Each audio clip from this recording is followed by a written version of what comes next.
Assalamualaikum warahmatullahi wabarakatuh. Qala al-mu'allif rahimahullah wa nafa'ana bihi fi ulumihi fid dharain. Al-Fatihah. A'udzu billahi minasyaitonir rajim. Bismillahirrahmanirrahim. Alhamdulillahi rabbil alamin. Arrahmanir rahim. Maliki yaumiddin. Iyyaka na'budu wa iyyaka nasta'in. Ihdinas siratal mustaqim. Shiratal ladzina an'amta 'alaihim ghairil maghdubi 'alaihim waladdallin. Alhamdulillah, assalatu wassalamu ala rasulillah wa ba'dah. Jamaah rahimakumullah. Pada pagi yang penuh dengan berkah ini, izinkan kami untuk membacakan kitab Nashul Ibad karya Syekh Ibnu Hajar Al-Asqalani yang disyarah oleh Syekh An-Nawawi Al-Bantani. Mudah-mudahan di antara nasihat-nasihat, untayan-untayan hikmah yang terdapat dalam kitab ini kiranya akan menambah dan mencerahkan untuk bekal kita ibadah kepada Allah Subhanahu wa taala.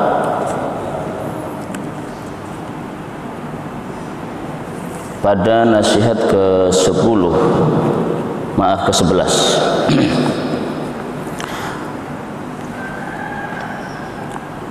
Anin Nabi sallallahu alaihi wasallam la saghirata ma'al israri. Nabi sallallahu alaihi wasallam bersabda, tidak dikatakan dosa kecil ma'al israri apabila dosa tersebut dikerjakan secara terus-menerus.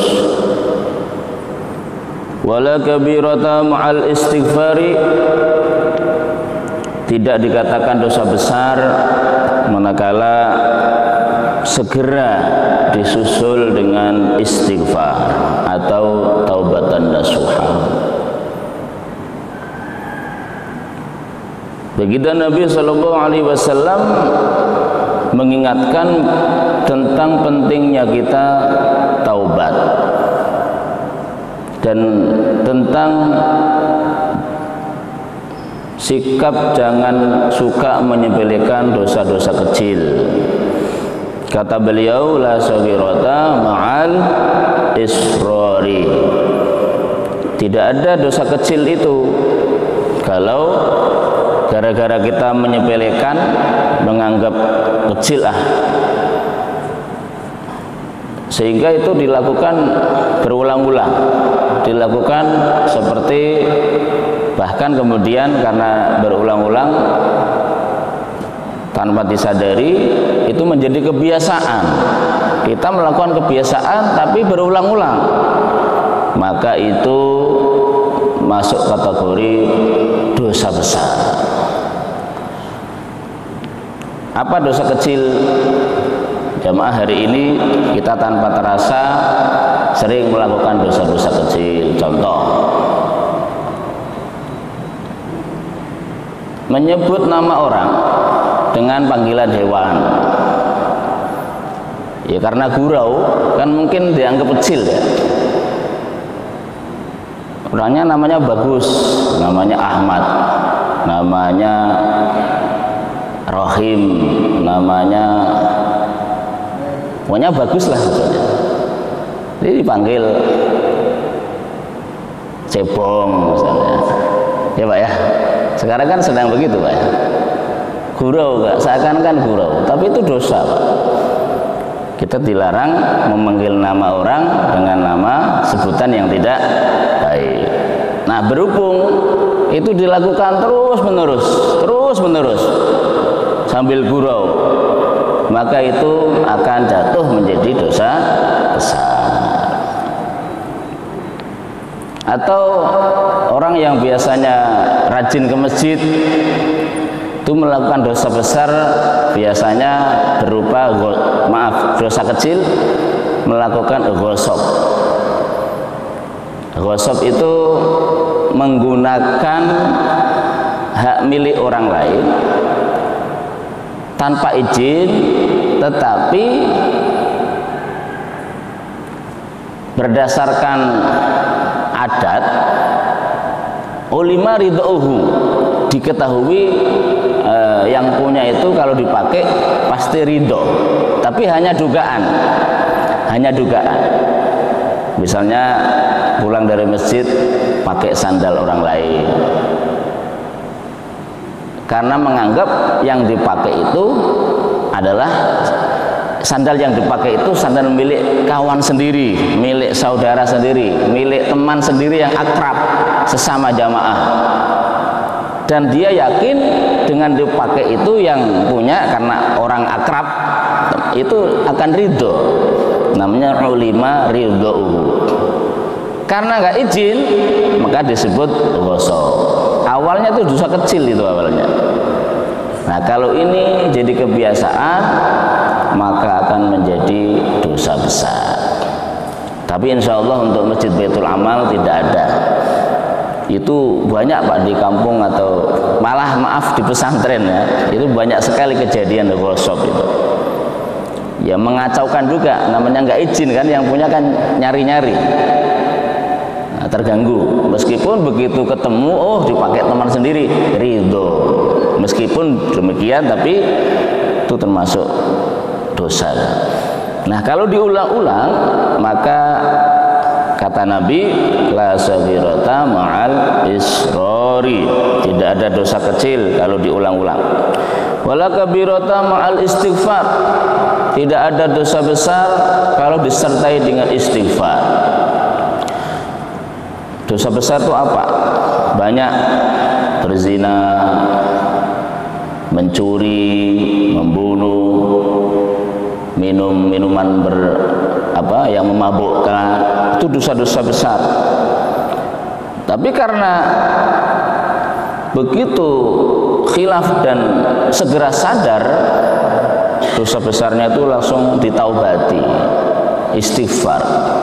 Hanya sekali saja, nggak diulang lagi. Maka boleh jadi itu menjadi dosa kecil, dalam artian kata Nabi dalam redaksi hadisnya, wala kabirata ma'al istighfar, tidak ada dosa besar kalau segera disusul dengan istighfar atau taubatan nasuha. Taubatan nasuha itu ada 3 cirinya. Yang pertama, menyesal, tidak mengulang lagi perbuatan dosa sejenis. Yang kedua, ada ikrar, pernyataan. Kalau tadi kan awalnya hanya di hati, yang kedua dengan pernyataan dia akan mengulang dan betul-betul akan mengembalikan hak orang lain yang telah dirampasnya. Itu yang kedua. Yang ketiga, ia harus mengganti perbuatan dosanya dengan perbuatan soleh.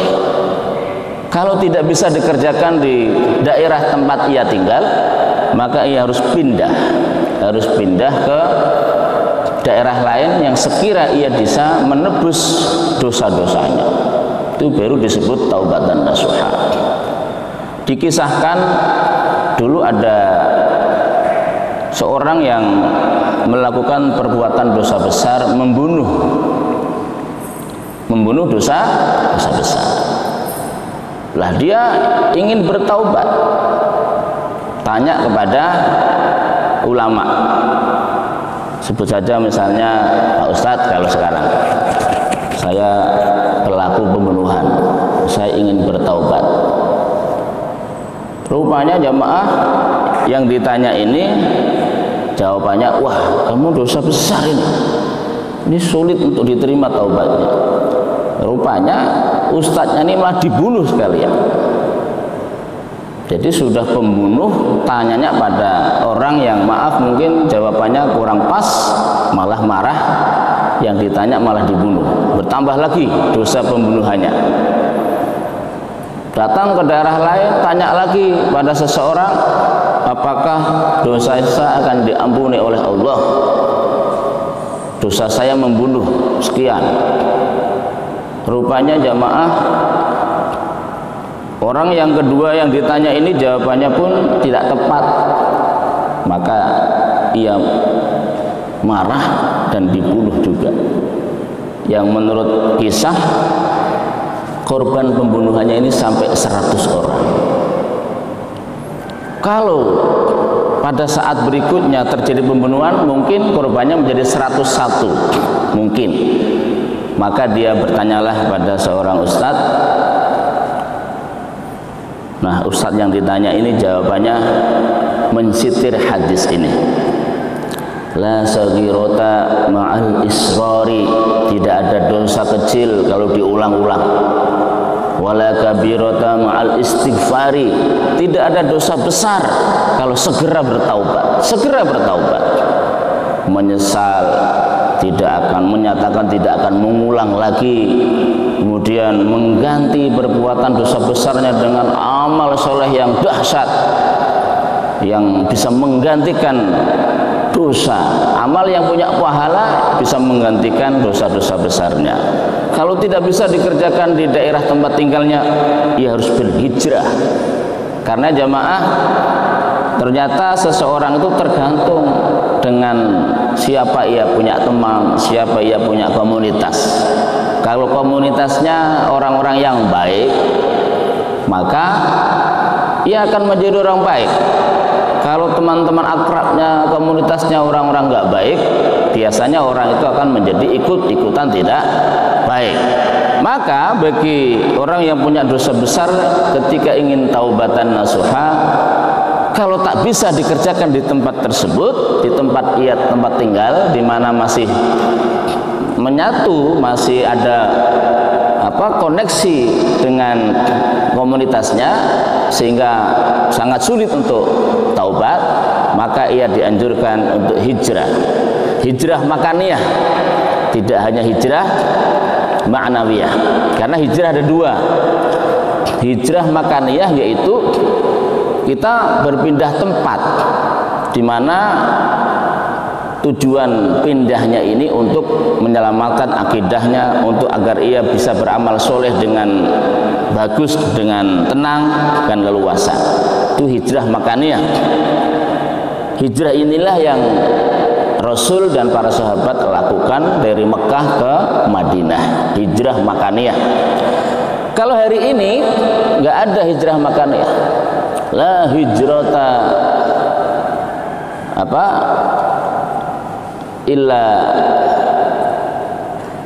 la hijrata ba'dal fathi.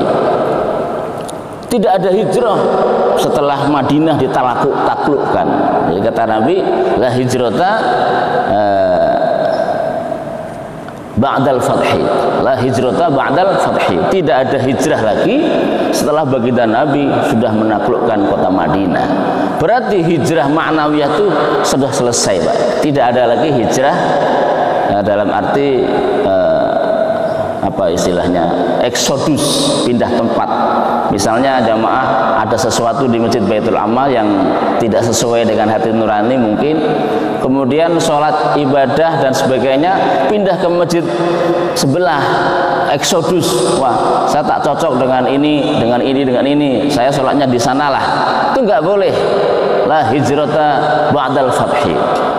Namanya itu hijrah makaniyah, itu nggak boleh.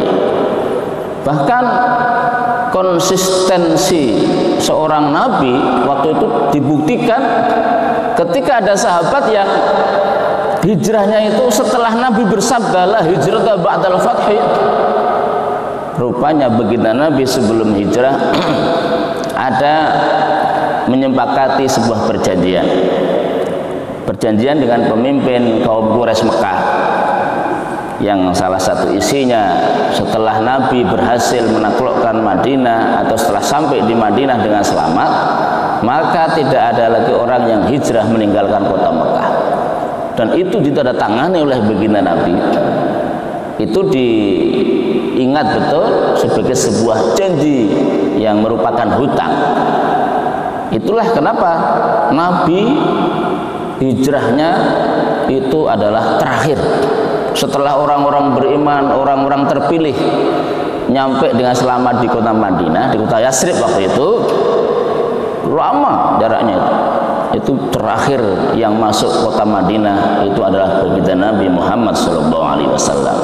Bukan berarti Nabi lambat-lambat dalam hijrah, tetapi sifat keibuan An-Nabiyil Ummi, beliau tidak rela ada satupun orang beriman yang imannya baik-baik kemudian tertinggal di kota Makkah.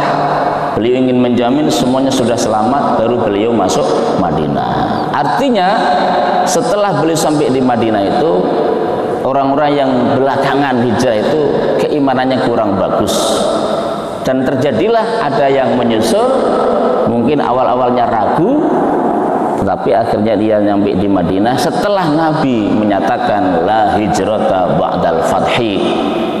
Terus apa yang terjadi? Karena ini sebuah janji dan hutang, maka sahabat yang belakangan hijrah ini tetap diperintahkan untuk kembali ke kota Makkah sebagai janji seorang Rasul. Memang seakan-akan kejam, namanya hijrah itu kan mengorbankan banyak hal, meninggalkan keluarga, meninggalkan harta benda, meninggalkan macam-macam. Tetapi tetap saja disuruh kembali ke kota Mekah dengan alasan Rasul sudah berjanji, dan janji seorang Rasul itu harus ditepati. Karena Rasul punya sifat wajib, yaitu as-sidqu, sidik, benar. Kalau berjanji ya ditepati. Jamaah, jadi begitulah, tidak ada dosa besar kalau segera bertaubat. Kembali kepada kisah tadi, ada seorang pendosa besar yang melakukan pembunuhan. Kisah ini terjadi di zaman Nabi Musa alaihissalam.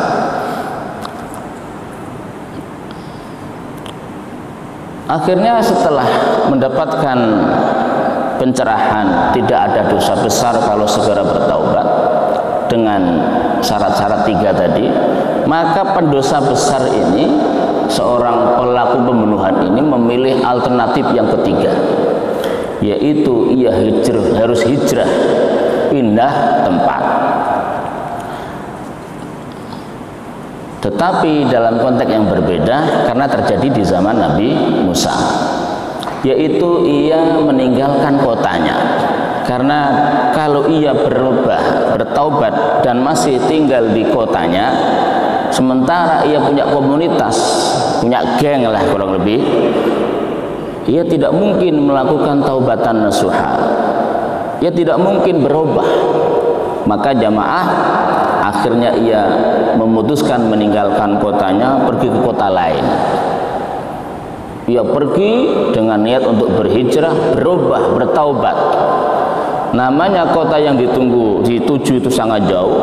Dalam perjalanannya ia kehabisan bekal, tapi niat kuat untuk bertaubat luar biasa. Kehabisan bekal, ia terus berjalan.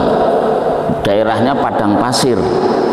Singkat cerita, pembunuh ini akhirnya mengalami kesakitan, tapi terus ia melangkah, tidak pernah kenal lelah, melangkah terus melangkah, yang sehingga qadarullah, orang ini kemudian kehabisan nafas, sakit, dan akhirnya meninggal di tengah perjalanan menuju ke tempat ia akan bertaubat. Nah, disitulah terjadi debat antara malaikat rahmat dan malaikat azab. Malaikat azab, karena ini pendosa, karena ini pembunuh, maka ini menjadi wilayah dia untuk segera dibawa, dimasukkan ke dalam neraka untuk disiksa. Sementara malaikat rahmat juga berebut, tidak, orang ini menjadi hak saya karena ia sudah berniat berhijrah dan bertaubatan nasuha. Jadi dalam kode yang saya dapatkan atau perintah, bahwa bahwa orang ini akan mendapatkan ampunan Allah dan orang ini akan masuk surga. Nah, dua malaikat ini berdebat. Ya, akhirnya dua malaikat ini menghadap Allah bertanya. Kemudian Allah memerintahkan dua malaikat rahmat dan malaikat ahzab, malaikat anak buah dari malaikat Malik penjaga neraka. Malaikat rahmat itu anak buah dari malaikat Ridwan penjaga neraka surga. Jadi dua malaikat ini diperintahkan, sudah kalian turun kembali ke dunia lagi, ukur jarak orang itu meninggalkan kotanya dan jarak ia sampai ke kota tujuan. Kalau lebih dekat ke kota tujuan, lebih jauh ya, ia meninggalkan kota tempat tinggalnya kemarin, sudah mendekat, jaraknya lebih dekat ke tempat tujuan, maka ia masuk kategori ia sudah bertaubat. Tapi kalau jarak perjalanannya itu lebih dekat tempat tinggalnya, lebih jauh dari tempat tujuan, ia masuk kategori taubatnya belum diterima. Walhasil dua malaikat rahmat, malaikat ahzab atau malaikat zabaniyah dan malaikat rahmat ini mengukur, dan hasilnya jamaah setelah diukur lebih dekat ke tempat tujuan, hanya beberapa langkah saja itu lebih dekat ke tempat tujuan. Misalnya nih, dari Batam kota akan pergi ke Sekupang. Nah, orang ini meninggalnya itu di daerah Tiban. Setelah diukur dari Batam Center ke Tiban sekian kilo, dari Sekupang ke Tiban sekian kilo, itu lebih dekat ke Sekupang. Ini ternyata orang ini dimasukkan atau dibawa oleh malaikat rahmat, artinya taubatnya diterima. Ia diampuni oleh Allah dosa-dosanya. Tentu bukan berarti lantas langsung masuk surga. Setiap dosa itu akan diproses, disiksa dulu, karena ia sudah memiliki iman dan keinginan bertaubat. Maka ada makalah atau hadis, niyatul mukmin khairun min amalihi. Niatnya seorang yang sudah bertaubat, sudah beriman, itu punya niat untuk beramal soleh, itu lebih baik dari amalnya itu sendiri. Maka jamaah jangan takut untuk memasang niat baik, jangan ragu untuk berniat baik. Misalnya nih, kita hari ini belum punya harta, jangan ragu berniat begini, saya kalau punya rezeki banyak, saya akan menyumbang untuk masjid 100 juta. Saya kalau punya ini, punya ini, punya ini, itu boleh dan bagus. Memang kalau dalam bahasa pergaulan bebas itu seakan-akan konyol, Pak ya. Tapi itu bagus, Pak. Niyatul mukmin khairun min amalihi. Seorang yang beriman itu kelebihannya kalau punya niat baiknya itu sudah melebihi amalnya itu sendiri. Saya kalau punya ini, saya ingin begini, itu dipasang dalam hati. Yang nggak boleh itu diposting, Pak. Diposting, saya kalau punya ini akan begini, itu diposting di Facebook, di WhatsApp, itu nggak boleh. Niat itu dalam hati, itu akan punya nilai yang sangat bagus. Di antaranya tadi terkait dengan kisah seorang pendosa besar pun ternyata karena niatnya kuat untuk berhijrah, bertaubat, dan ia meninggal di tengah perjalanan, jaraknya lebih dekat ke tempat tujuan, itu telah menyebabkannya diampuni dosanya, ia dibawa oleh malaikat rahmat. Itu yang pertama, nasihat kita bagi hari ini. Mudah-mudahan mencerahkan, dan mudah-mudahan kita tidak mudah putus asa dari perbuatan dosa maksiat kita, karena Allah Maha Pengampun. Sebaliknya, ketika kita melihat atau mendengar informasi saudara kita melakukan dosa besar, di antara dosa-dosa besar yang tadi sudah saya uraikan, ada membunuh, mencuri, mabuk-mabukan, berzina dan sebagainya. Seperti hari ini misalnya, pencurian itu kan ada yang dengan bentuk yang terstruktur, Pak. namanya korupsi ya, itu dosa besar. Itu masuk wasariqu wasariqatu faqta'u aydiyahuma, kalau dalam Al-Qur'an itu juz 7 ya, surah Al-Maidah. Para pencuri laki-laki, pencuri perempuan itu faqta'u aydiyahuma, itu harus dipotong kedua tangannya. Nah, tetapi itu di Indonesia atas kesepakatan alim ulama itu tidak diberlakukan, karena semuanya itu ada asbabun nuzul, ada hal-hal yang perlu dipertimbangkan. Bukan berarti di Indonesia atau ulama di Indonesia tidak mengamalkan Al-Quran, bukan, tetapi itu ada penjelasan yang panjang kenapa hukum potong tangan itu tidak diperlakukan di Indonesia bagi para pencuri. Tapi yang jelas ketetapan bahwa mencuri masuk dosa besar itu sama, sepakat. Cuma untuk kisos hukumannya itu berbeda-beda, itu ada pertimbangan tersendiri, kita tidak sampai membahas ke sana.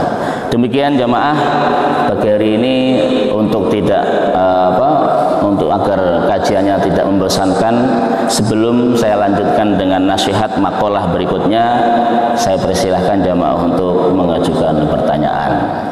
Saya tambahkan makalah berikutnya, yaitu qila hammul arif ats-tsana'u wa hammuz zahid ad-du'a'u. Ham atau tujuan atau niat mulia dari al-arif, seorang yang arif, seorang yang mengenal Allah. Ats-tsana'u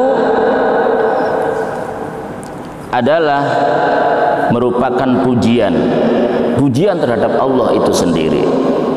Wa hammuz zahid, adapun tujuan atau niat mulia dari seorang yang zahid ialah merupakan doa. Li'anna hammal arif, li'anna hammal arif, karena tujuan orang-orang yang arif adalah li'anna hammal arif rabbuhu, yaitu untuk mendapatkan ridho Tuhannya.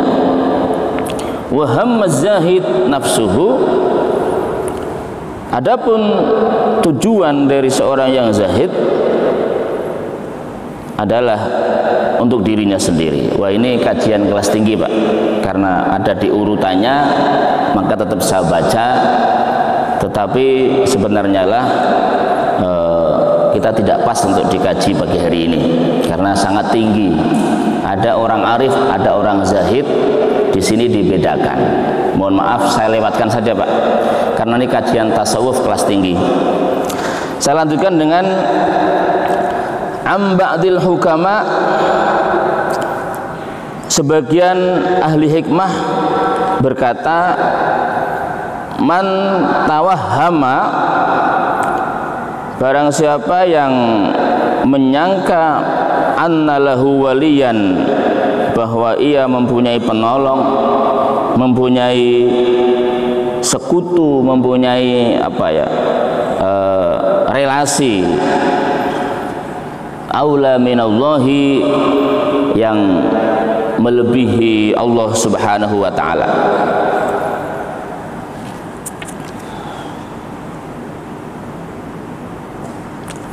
Qalat ma'rifatuhu billah, qalat ma'rifatuhu billah, qalat di sini ada tasdidnya, qalat, maka ia belum mengenal Allah Subhanahu wa taala. Jadi qalat dengan qalat itu beda Pak. Kalau qalat konya panjang, itu dari kata telah berkata. Jadi ada taknya itu menunjukkan tak sakinah yang berkata seorang perempuan. Tapi kalau sudah ada tasdid qalat, itu sudah beda lagi. Qalat dari kata kil, lebih sedikit atau belum. Jadi orang yang menyatakan punya teman, punya relasi, punya sesuatu yang lebih mampu menolong dirinya selain Allah, qallat ma'rifatuhu billah, berarti ia belum mengenal Allah. Wa man tawahhama anna lahu aduun a'da min nafsihi qallat ma'rifatuhu bi nafsihi. Barang siapa yang menyangka bahwa ia memiliki musuh, ya kebalikan dari wali tadi, memiliki musuh yang a'da min nafsihi, yang lebih gagah daripada nafsunya, yang lebih membahayakan daripada nafsunya sendiri, qallat ma'rifatuhu bi nafsihi, maka ia belum mengenal nafsunya sendiri. Ini menarik jamaah untuk kita kaji pagi hari ini. Ternyata ada dua kutub yang berlawanan antara Allah dengan nafsu kita. Kata ulama, siapa yang menyangka bahwa ada penolong selain Allah yang lebih hebat, maka kata wali ini Pak, yang dulu pernah sempat kita ramai dan heboh, kita sering atau membahas aulia yang sampai memasukkan seseorang dalam penjara dan sebagainya, ayat yang dipelintir secara makna politik, maka ada yang menjadi korban, terlepas dari benar dan salah, yang jelas gara-gara menafsirkan ayat aulia atau waliyun. Ternyata kita tidak boleh Pak, tidak boleh mengartikan ayat dengan semau-maunya sendiri. Jadi kata aulia itu artinya banyak, lihat konteksnya. Kalau aulia dikatakan kekasih bisa, teman bisa, penolong bisa, banyak sekali artinya. Nah, dalam hal ini orang yang menyangka bahwa ia memiliki teman, memiliki penolong aula minallah, yang melebihi kehebatan Allah, qallat ma'rifatuhu billah, maka ia belum dikatakan ma'rifat atau mengenal Allah. Sebaliknya, ketika ada orang menyangka, yaitu wa man tawahhama anna lahu aduun, ia menyangka memiliki musuh a'da min nafsi, yang lebih berbahaya melebihi nafsunya, qallat ma'rifatu bi nafsihi, maka ia belum dianggap mengenal nafsunya sendiri. Jamaah, apa hikmahnya? Jadi kita ada dua kutub ini, jangan sampai salah. Kita jangan sampai menyangka bahwa kita punya musuh besar melebihi nafsu kita. Atau sebaliknya, kita jangan sampai menyangka bahwa ada penolong yang lebih hebat dari Allah Subhanahu wa ta'ala. Jadi selama ini kita kadang-kadang sering mencampurkan dua hal ini, dua kutub yang berbeda. Padahal nafsu ini adalah musuh kita yang paling besar. Ketika pulang dari perang Badar, perang yang sangat dahsyat, di mana tentara Rasulullah dan bala tentaranya yang sangat sedikit, jumlahnya hanya 313, harus melawan musuh-musuh Allah, pasukan kafir yang jumlahnya 1000 orang lebih dengan perlengkapan perang yang lebih canggih. Itu kan hebat, perang yang dahsyat, 313 melawan 1000 pasukan bersenjata lengkap. Dan walhasil peperangan itu yang berada di daerah Badar, di kawasan Badar, maka disebut perang Badar, itu dimenangkan secara mutlak oleh Rasulullah dan bala tentaranya. Rasulullah menang. Nah, di sini menunjukkan bahwa Allah Subhanahu wa ta'ala itu merupakan penolong yang sangat dahsyat, bisa memenangkan yang sedikit dari yang banyak.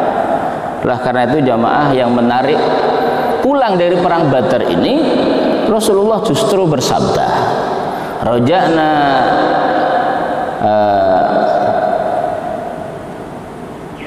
dari peperangan yang kecil menuju ke peperangan yang lebih besar. Kita baru saja kembali dari sebuah peperangan yang jihad, ya, roja'na min jihadil asghar ila jihadil akbar. Kita baru saja kembali dari peperangan yang kecil dan kita akan menuju ke peperangan yang lebih besar. Maka para sahabat bertanya, penasaran, maksudnya apa ya Rasulullah? Bukankah kita baru melakukan perang yang sangat dahsyat, kita melawan pasukan yang jauh lebih banyak, jauh lebih lengkap alat perangnya. Engkau katakan di perang kecil ya Rasul, kemudian engkau katakan kita akan menuju ke perang yang lebih besar, apa maksudnya? Jadi Rasulullah menganggap kalau melawan musuh yang nyata, musuh-musuh Allah itu dianggap kecil, tetapi yang lebih besar itu kita akan memerangi nafsu kita sendiri. Musuh kita yang lebih besar itu adalah nafsu kita sendiri. Oleh karena itu dalam nasihat ini dikatakan siapa yang menyangka bahwa memiliki penolong yang lebih cespleng, yang lebih hebat dari Allah, berarti ia tidak mengenal Allah. Atau ia menyangka punya musuh yang lebih dahsyat dari nafsunya sendiri, berarti ia tidak mengenal nafsunya. Demikian, mudah-mudahan ada manfaatnya dan pencerahan pagi hari ini dari kitab Nashahul Ibad ini akan membuat kita untuk termotivasi, tidak putus asa apabila kita terlanjur berbuat dosa, karena Allah itu Maha Pengampun. Dosa sebesar apapun, kalau kita beristighfar, bertaubatan nasuha, Allah pasti akan ampuni.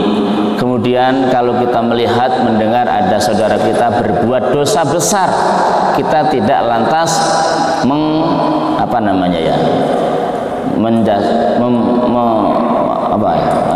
menjauhi itu apa namanya? Menjauhi atau menghindari, apa istilah orang sekarang itu. Nah, kita tidak boleh, siapa tahu ia sudah taubatan nasuha. Dan kita pun belum tentu akan selamat dari dosa orang tersebut. Kita cukup minta ampun pada Allah, berlindung kepada Allah, na'udzubillah min dzalik. Kita tidak boleh membuli ya, membuli. Kita membuli orang lain itu tidak boleh. Karena siapa tahu orang itu sudah taubatan nasuha. Nah, perbuatan membuli ini dosa-dosa yang ya masuk kategori masih kecil, tapi karena menjadi tradisi, kebiasaan kita, boleh jadi pekerjaan kita sering membuli orang lain ini menjadi dosa besar. Yang ketiga, kita tidak boleh menganggap bahwa teman kita, relasi kita, perusahaan kita, instansi kita, tempat bekerja, mungkin sekarang ada istilah yang menjamin kita itu asuransi ya, menganggap bahwa itu semua adalah merupakan penolong kita yang melebihi Allah Subhanahu wa taala. Jangan sampai kita menganggap harta benda, deposito kita itu menjamin keselamatan, kedamaian, kebahagiaan kita melebihi jaminan Allah. Jangan sampai. Kita dilarang menganggap seperti itu, karena kata Rasulullah atau dalam makalah ini itu termasuk qallat ma'rifatuhu billah, berarti ia tidak mengenal Allah, karena Allah itu maha dahsyat.